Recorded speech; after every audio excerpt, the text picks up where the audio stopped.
저는 올해 58살입니다. 서울에서 회사를 다니는 특별할 것 없는 가장입니다. 누군가에게 제 소개를 하라고 하면 늘 이렇게 말해왔습니다. 평범하게 살았다고.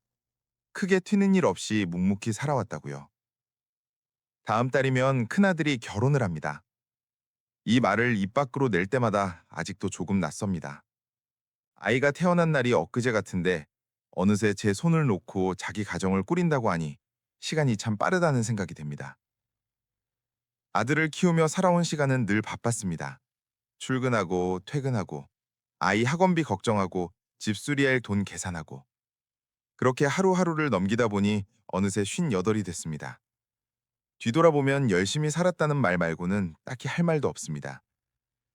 그런데 이번 결혼 준비를 하면서 전혀 예상하지 못했던 순간이 찾아왔습니다. 기쁨보다 먼저 제 인생을 숫자로 마주하게 된 순간이었습니다. 지난주 아내와 식탁에 마주 앉아 하객 명단을 정리했습니다. 예식장에서 대략적인 인원이 필요하다고 했기 때문입니다. 신랑 측과 신부 측 인원을 나눠 적어야 했습니다. 아내가 공책을 펴고 펜을 들었습니다.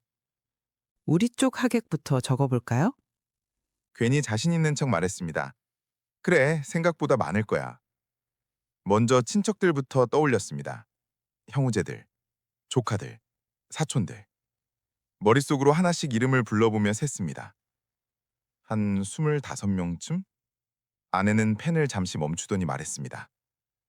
지난번 조카 결혼식 때도 절반밖에 안 왔잖아요. 그 말이 틀리지 않다는 걸 알면서도 저는 애써 말했습니다. 그래도 큰아들 결혼식인데 그래도 오겠지.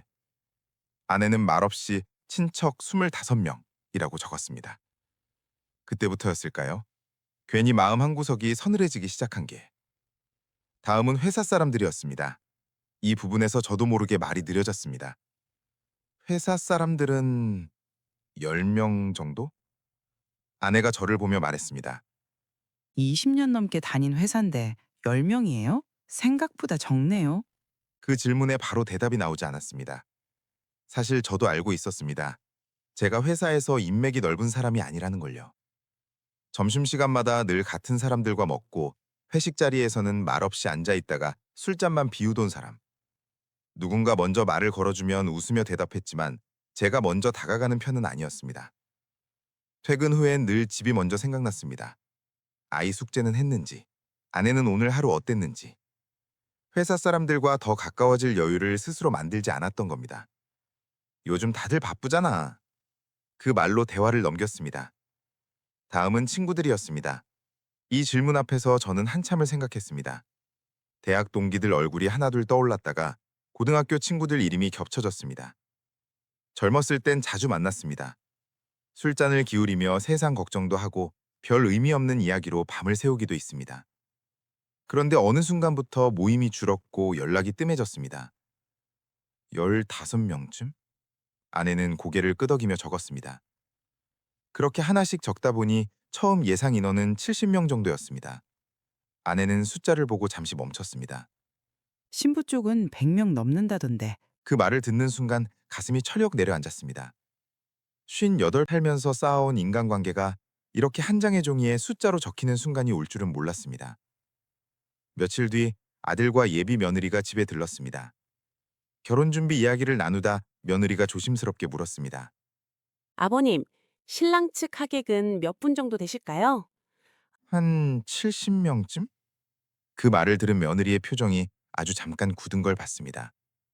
아, 저희 쪽은 120명 정도라서요. 아들이 바로 말을 이었습니다. 괜찮아. 인원 중요한 거 아니잖아. 그 말이 고마우면서도 마음이 쓰렸습니다. 그날 밤 불을 끄고 누워 천장을 오래 바라봤습니다.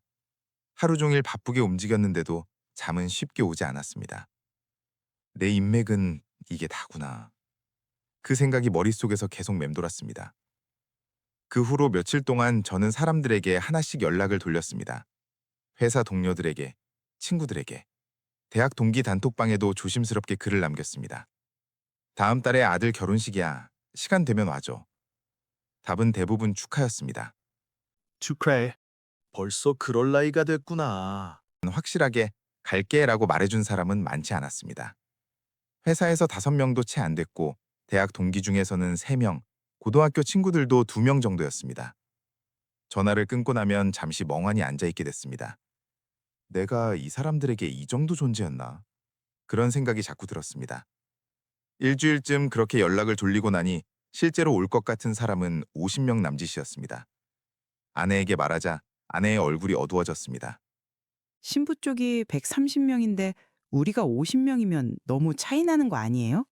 저도 마음이 편치 않았습니다. 아들에게 미안했고 며느리에게도 미안했습니다. 아빠로서 아들 결혼식에 많은 사람을 불러 축하받게 해주고 싶었는데 그러지 못하는 것 같아서요.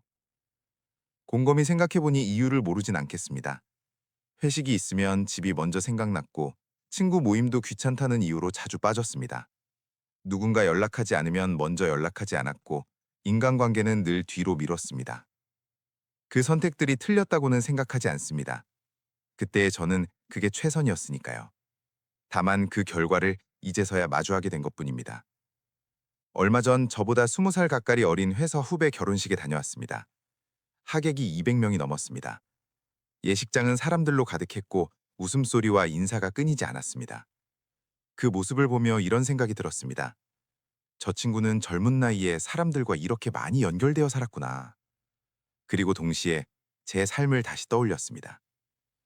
결혼식은 이제 얼마 남지 않았습니다. 신부 측 130명, 저희 쪽 55명. 요즘은 조금씩 마음을 바꾸려 합니다. 숫자가 적다고 해서 제 인생이 적었던 게 아니라고. 그 55명은 적어도 의무가 아니라 마음으로 와주는 사람들이라고. 결혼식 날 저는 웃으려 합니다.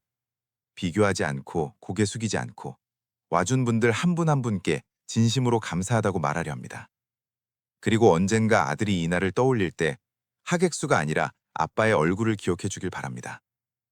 그날 저는 제자리에서 조용히 서 있으려 합니다. 있는 그대로의 모습으로.